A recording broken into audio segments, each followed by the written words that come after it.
Kristen Denny-Chambers, clarinetist, composer, and founder of Clarinet Playground. This is video number 5 out of 40, going through all the etudes of Finger Fitness Études Book 2. Just some practice tips to help you get going. This is for Autumn Rush. Let's jump right in. Autumn Rush is dedicated to clarinetist Gunnery Sergeant Shannon Kiewitt. She joined the President's own United States Marine Band in 2011 and was appointed to the bass clarinet section in March of 2017. Shannon began playing the clarinet at age 10. After she graduated from high school, she attended Indiana University, where she earned both her bachelor's and master's degrees in music performance. Shannon is on the educational outreach team with the President's own. She's taught master classes throughout the United States for high schools and colleges. Outside of music, Shannon has her own online fitness and nutrition coaching business that she does on the side. This is what she plans to do when she retires from the military. Shannon really loves helping people live their best life when it comes to health, fitness, longevity, and behavior changes. As far as Clarinet Playground, Shannon has been a wonderful reader on several of my projects, and I have been so lucky to have her feedback. Let's dive into the music. Every etude in this book has some practice tips at the bottom. For this one, in measures 3 to 4 in similar areas, prepare for the notes to come by moving pinkies into position in advance. We'll look at that here in just a minute and you'll know what I'm talking about. Also at the top of each page are 2 finger drills. You want to spend some time here and really work to coordinate your fingers and make sure you can play these very smoothly and evenly. This is what you're going to find as the challenge within the etude. For this one, we have A flat to C, and you're going to be lifting 4 fingers for that to happen. So coordinating the ring finger and the pinky is so critical.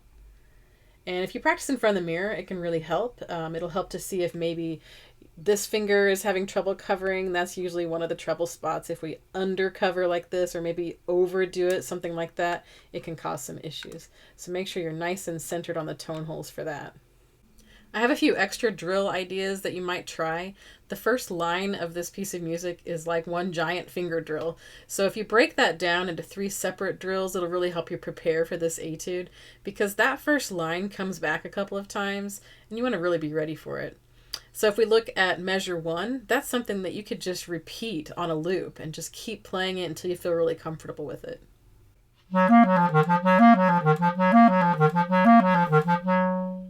Measure 2 is also really tricky. You've got the A flat, C, and then you need to do your side E flat, back to C, F, C, E flat, C, F.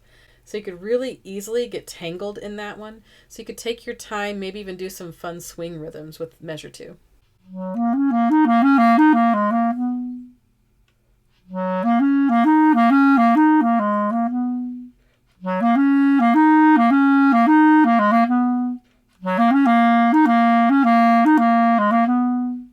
Those are just a few ideas of how you can mix up the rhythms for that one.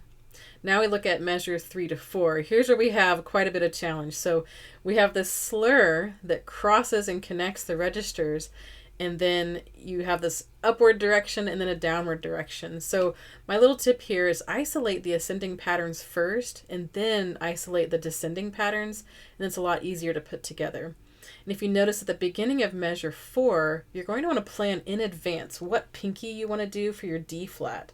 So remember, we have 4 flats in the key. If you look at measure 1, you can see the key signature. So choose in advance so that you're ready for that leap from F, A flat, D flat. So if you're going to go F, A flat, left, D flat, then you get to do a right side C, and you could even do both of those pinkies at the same time if you want. Or you could go F, A flat, D flat on the right side, and then play your left C. You could also push both of those keys down at the same time and then just lift the D flat key when you're ready to go to the C.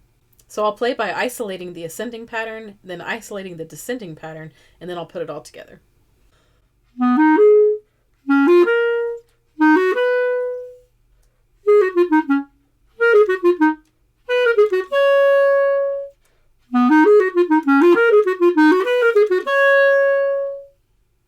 The style and character of Autumn Rush is lively and carefree, and you want to have a goal of making it feel in 2. But of course, as you first get started, count it in 6, make sure everything feels really comfortable and the rhythms are really secure. When I think about the imagery of this one, I imagine leaves rustling low on the ground and then taking flight and swirling up above you. And the opening motive and the repetitions of that motive especially show that gesture.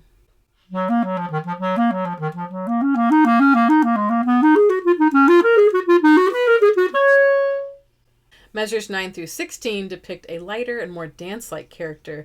I like to really bring out these quarter note accents to make it more playful.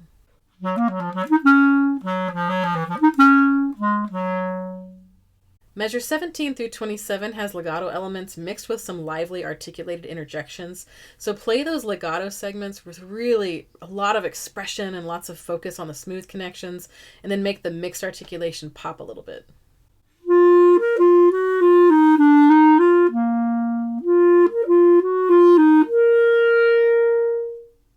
Measure 28 to 30 presses forward, so you're going to push that tempo forward, make sure the articulation is really clear and crisp, and then you get the retard leading into the fermata to add a little bit of suspense just before the main theme comes back.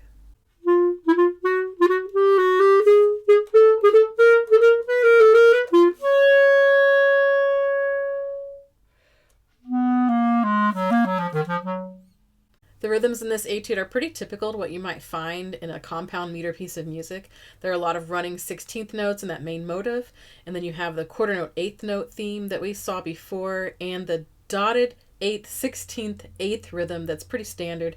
You've seen these examples before, but I'll go ahead and play them again real quick.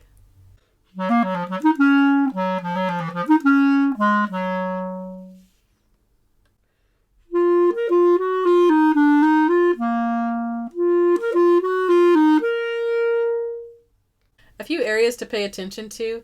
Overall, aim for even 16th notes with really great rhythmic integrity. You can even try articulating the slurs. Sometimes I do that and it helps to reveal the areas where my fingers are moving unevenly. And then you can always go back and return to those extra finger drills to work out the first line. And then in measure 8, prepare for the left F. So if you look at that, coming in from measure 7, we have the low E, F, G, A flat, B flat, C. And then if we go to our right F, we're going to get stuck eventually, because if we go F, E, F, we want to avoid sliding to A flat. Now, if you have the alternate key, that makes things a little different.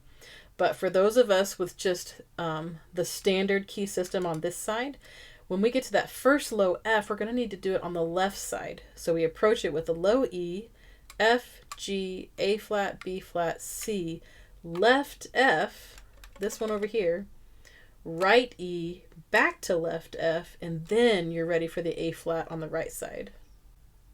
And now when we look at measure 17 and 18 again, I know I've shown this example for other reasons, but this time it's about connecting the registers.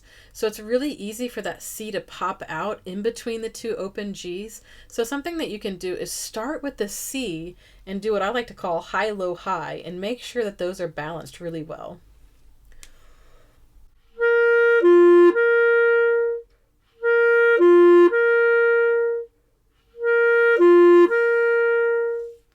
Then when you go to put it into context, think of that first open G as really soft, get good air going to the C, and then think about the second G as being louder.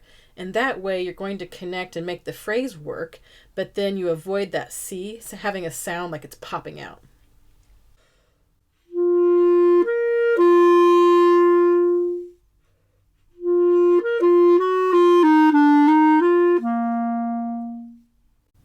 And now for a few final thoughts on Autumn Rush.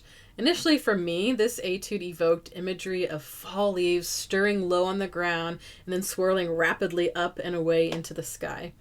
But some other ideas come to mind when I ponder the physical strength and musical influence of Shannon Kiewitt. Shannon represents pure strength and stamina and is an example of someone with a goal, pushing herself to be stronger than the day before. And for her, it's never been about winning over someone else, but rather climbing up one more rung on her own ladder, physically and musically. She's really inspiring. One last reminder, there is a low C option for this etude on page 48. If you have a low C instrument, take advantage of that. I always say learn the original first as a rule, and then for this etude, generally the middle section between 17 and 31 is where most things are taken down, and the opening and closing segments are basically the same as the original. To listen to a beautiful recording of this etude and all other etudes from this book, head over to my website, clarinetplayground.com. Trevor Stewart has recorded all 40 etudes beautifully, and they are available for purchase there on my website. Feel free to join us in the Clarinet Playground group on Facebook where we play and post for each other. And head over to my website at clarinetplayground.com for more fun music and books. Thank you so much.